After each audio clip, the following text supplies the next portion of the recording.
let's comp some cards. We have a few cards here. We're going to do three. We got the Skenes for the PSA 10 glass Skenes is for Harley. The Miz is for Mr. Shibas, and Jasson Dominguez for Andre. So a nice little variety, I guess you could say there. Some Bowman, you could say some very popular players with Misiorowski right now. And then, of course, the Martian is always a fun one. So we're going to start off with the Skenes. So let's do that bad boy first. This is the Bowman glass, which they got rid of the glass this last year. I think 2023 was the last year they did them. Those were the box hits. So you get one of those per box. They're a slightly thicker card, but they still have the chrome finish on the front of it. So, you know, your regular chrome surface issues can be up there. On the back side, of course, with them being thicker, you have to be careful of the corners and edges. So they're not super easy to gem, but they are a rather common card because there's one per box. Definitely much more short print than just a base card. But we should not have a problem finding 10s. No, exactly. I normally like to go 11. But only if it's in the last 30 days and it's not like a new release product. New release, when it's coming to comping out new release products, a product that is dropped in the last, depending on the product, anywhere from 30 and sometimes even all the way out to 90 days, you cannot trust comps of what's selling. Why? Because it's a new product. With every day that product's out, there's going to be more and more and more cards available. So, you know, like I was saying, depending on the product, you really can't start to trust the comps until it's been out for a while and there's, you know, it's the inventory's out there. Because when any product drops, cards are going to sell for way more the first week than they will 30 days from that time. And they'll sell even for a lot of products more on the 30-day out mark than they will on the 60-day out mark, right? That's just simple supply and demand. Of course, all three of these products have been out, so we can trust the comps. What I love to do is, whenever possible, if there's enough data, like on this one there is, I want to take the last 11 sales, as long as they're within the last 30 days, I get rid of the 3 highest sales and the 3 lowest sales. Why is that? Because 90% of the time, the sales are probably going to come from eBay, right? Golden and Fanatics is a little bit different because that's just their platform. You're not having individual people go on and listing their cards, right? Whereas eBay, you are. And so the sale price on an eBay listing has a lot of things that go into that. How good of a job did they do with keywords? What's their reputation? How good of pictures did they take? All that, right, plays a factor into it. So that's why when I'm taking those sale prices, you can't just go, oh, look at that. I see it all the time from people. Oh, this card last sold for this. Well, let's say this right here. Do we think that this person bought the card for $123.50 with the intention of selling it for that same amount or even less? Or their intention is to PC it and keep it. And now you probably couldn't even offer them $50, 50% higher, and they probably wouldn't even take it, right? Because they want to just keep the card. So, yeah, that's one of the things I see all the time. Oh, it last sold for $123. Will you do $115? No. Some people will, but no. All right, let's hop into this bad boy.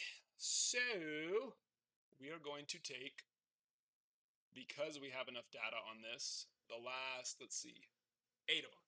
So for that, I'm going to let's remove the top 2 and the bottom 2. We're not going to do the full top 3 and bottom 3. So we got sales in the last 30 days. We're going to remove the 2 lowest ones, which are the 2 sales for 100, as well as the 2 highest ones. So not just the 2 lowest, which puts us at 117 and some change. Now, of course, whenever I comp a card, I always tell people, you know, there's room for fluctuation there. The bigger the card, the bigger the range. But for a card like this, with what we're seeing it do, I mean, and especially the last 2 being 123, 157, I think that 117 is a more than safe number. But realistically, we're probably going to be sitting in that 120 to 150 range on that card there. So I'd say 120, 150. I don't think you would have a hard time finding someone that's willing to pay more than 150 on a card like that. But you're also going to have some people that are going to look at that and be like, oh, $100, 105, 110, right? And that's just the way it is. But yeah. All right, that's the Skenes there. So let's hop on over to Mr. Miz. In fact, two of probably the most exciting pitchers in all of baseball right now. Those two guys. And I should say two most exciting young, first and second year pitchers. There are definitely very exciting vets that are pitching. Okay, Miz. So for this one, pro debut is a little bit different. So you always have to be careful when coming out cards. So for this one, I typed in Jacob Misiorowski, pro debut auto 50. You can see right here. And then I subtracted out chrome because pro debut has both foil and chrome autos. So you have to be careful because you might come in here and be like, oh, you see a card that sold for dramatically more and you're like, oh, this card's worth $500. But then you find out, no, that was the chrome and you didn't realize. Whereas a chrome, of course, is going to sell for more than a gold foil. Now, Miz's market is up. It's not even, it's like a Skenes. I shouldn't go as high as a Skenes situation, but his market is crazy. If he keeps doing what he's doing, it's going to do exactly what Skenes did last year. So for Mr. Miz, his market's going to be so this is one of those things where you just kind of have to know the way that all of this works. We're not going to go that far back because his market's continuing to climb with every start that he keeps doing what he's doing. He just absolutely destroyed the Dodgers this last week. So let me see here. Okay, so we've got 333. We should see a pretty, let's look at all of that. 240, 319. Yeah, $72. Someone went along and searched it up and saw, oh, this person's selling this for $72. Yeah, and then even down here we have, that's a graded one. Then we have 229, 151. So he climbed very quickly. How would you like to go back to May 30th and buy one for $40? That sounds nice. That sounds nice. So realistically, I'm only going to look at these first four. Is all that I'm going to use for a comp on someone like this where their market is very, I mean, you could say volatile, but in reality, it's just going to keep going up. But the average of those puts it right at 300, which of course last one sold for 333.33. But someone like Miz right now with how he's doing, easily more, without a doubt more. So already right off the bat, I'd say that this card is worth 350 to 400. If he goes out and has another awesome start this next week, which of course he's going All-Star game, never mind. I take it back. With the fact that he's going All-Star game, more 350 to 400 on the low end. If he does anything exciting in the All-Star game, 400 plus. I would be selling this card right now, 100%. Okay, that's Mr. Miz. Up last, but certainly not least, the one and only Martian. I tried searching this one first and you'll see the results here, actually, and this one's going to be easy because, would you look at that? Andre wanted help comping this one. Well, it's going to make it nice and easy for us. Usually the Superfractors, you have to get a little bit creative and start using some sales of other cards, but those you have to be careful with, right? For example, a PSA 10 Fiesta is not going to sell for anywhere near as much as a Garbage Pail Kid because the Garbage Pail Kid cards are super coveted, right? Way more than the Fiesta, and there's a reason why a raw Garbage Pail sold for $2,200 here only a week before this one, which is of course a PSA 10. So a raw for $2,200, this one PSA 10 for $1,475.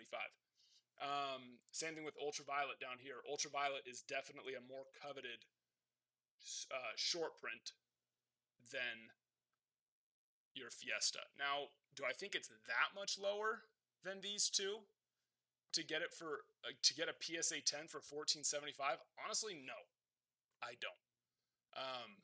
With the fact that the Garbage Pail went for $2,200 and an Ultraviolet Raw went for $15.47, I would still expect a PSA 10. A Fiesta is still one of the coolest short prints out of Topps Finest. So I think that $14.75 was a great deal, personally. Especially with, Martian, not that he's had too much pop this year. I mean, 5 of his, 8 home runs have come in 2 games. But the pop is there, and he'll figure that out. But obviously the card market's going to always just have to do with how are the players playing? What are they doing? Are they on people's minds? So on a card like this already, we're going to look at this and be like, all right, that sold last month for $14.75. Jasson Dominguez is playing well. His average continues to climb. So it's going to already be worth more than that. I'd say in the $1,750 to $2,000 range. But with the fact that I think this person got a great deal on this card, and a raw Garbage Pail went for $2,200 and a raw Ultraviolet went for $15.47, I would put this specific card, the Fiesta, in the $2,000 to $2,500 range. Now, of course, if it were to go up and list again, would someone possibly get it for around $1,500 to $1,750? It's always possible. Anything can happen. But just with those sales numbers there, with how he's doing, of course, being a Yankee is always going to be a big thing for card values. I'd put that one in that, really low end $1,750, but $2,000 to $2,500 is probably a safer estimate for him right now. But yeah, I mean, I'm curious if you guys either agree or disagree with those. Obviously, I feel very confident in my, going out and comping cards. I've comped thousands of cards over the last several years, and just knowing different products, different short prints, all of that plays a factor into it. Of course, player and how they're currently doing. So at the end of the day, when it comes to my card comps, I always tell people, don't trust a comp past 30 days. And the closer you get to the 30-day mark, probably not a bad idea just to check things out. But as of today, that's what I would say on those 3. But there you go. Hop in our Discord. The link, you can get there through Instagram, TikTok. I don't think I have it anywhere up on YouTube. I don't even know how to do that. Probably should figure that out. But if you follow us on TikTok or Instagram, you can click on the link, go to our Discord. We have an actual chat that's called Card Comps. Add your cards there. Make sure they're a very clean picture if it's a raw card. If it's a slab, just send a picture of the slab, and I can go get the picture from PSA, so that's not a problem. But if it's a card you want me to comp, make sure it's a very, very clean, brightly lit picture of the card, and I will gladly comp that out for you. Peace.